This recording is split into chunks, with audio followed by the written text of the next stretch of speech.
Dale Russell is one of the best investigative reporters in television in the country, winning many awards. The first was when he was starting his journalism career at WGST Radio, which aired a rare multi-story investigation into arson at a doctor's clinic. He came to WGST Radio in the 70s, late 70s, I believe as a sports intern. But we made a huge mistake. We let Dale answer the phone once, and he picked up the news tip line, and it was a doctor from a Gwinnett County hospital whose clinic had been firebombed by other doctors. We ended up in front of the grand jury in DeKalb County, and we did a multi-part series that Dale voiced for us with absolutely no audio tape, none, because nobody would talk to us on tape. Months and months later, it may have been a year later, Eric called me into the office and said, "You won the Edward R. Murrow Award." I said, "What does that mean?" And he said, "Dale, that and a quarter will get you a cup of coffee." One of the skills Dale has honed for his investigations is doing the one thing many reporters dread. It's phone calls, it's knocking on doors, it's going to people's homes, it's going to the courthouse, and now it's Googling. But that's where it's all done, and that's where the best reporting is done. It was his research skills that brought him the highest award in broadcast news, the Peabody. That was for a story about racial profiling by customs agents, which led to changes in how international arrivals suspected of drug possession were handled. We had to get the data through a Freedom of Information request and then go through it case by case by case to build the profiling case, if you will. And we were able to do that and back up the anecdotal story that we heard from the insider who worked in customs and had told us that. But nobody wanted to talk about it. So we actually got all of the interviews for that story at night, knocking on doors and showing up with cameras at people's homes that had talked to us and said, "No, we don't really want to talk." And then it becomes a matter of, I got to sit there and convince them that it's going to be worth their while to sit down with us and tell their story. And it led to a total revamping of how customs conducted searches nationwide.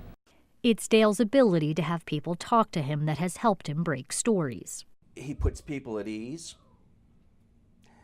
He gets them to say things that you would not imagine people would say. But you trust Dale. He's not going to go on air with anything that he can't support and he can't back up. He is the consummate professional, hardworking to the core. So I can only imagine him working 24/7 because that's who Dale is, a hard worker who gets the story and is determined to tell the truth. You've got to be able to invest in the people who contribute to your story. And you need to make them feel respected, listened to, and important. That's why I think Dale is so successful.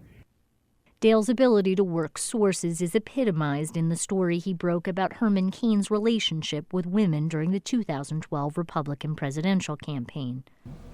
It really ultimately came down to, how do we convince this woman, Ginger White, to sit down and talk to us when national media were asking her the same thing? And ultimately she agreed. Then the next step is, how do we prove what she's saying? She had some documentation, and the documentation was critical, phone records and things like that, and we had that. But ultimately we needed to talk to Mr. Cain, and he pretty much backed up a good part of her story in the very first phone interview that we had. He admitted that he knew her, admitted that he had made some payments to her, told me that his wife didn't know about it. Dale does not work these stories by himself. Mike Carlin, terrific journalist, good leader, and he supervises the I-team directly on a daily basis. And from the days of Belcher to Russell to Randy to Virginia Ellis and Dana Fowle, I believe that I-team has lived up and surpassed any expectation that you should have for a local television news unit. I actually care a great deal about the people that I'm covering. It's just a part of my nature. But at the same time, I hate bullies. I don't like to see people get away with something, and I don't like to see the public trust violated. And so I'm absolutely galvanized by that, and will follow that trail relentlessly. But if you dig and dig and dig, you can bring stories to the forefront that will make this a better community when you leave. Dale Russell, Atlanta Press Club Hall of Fame.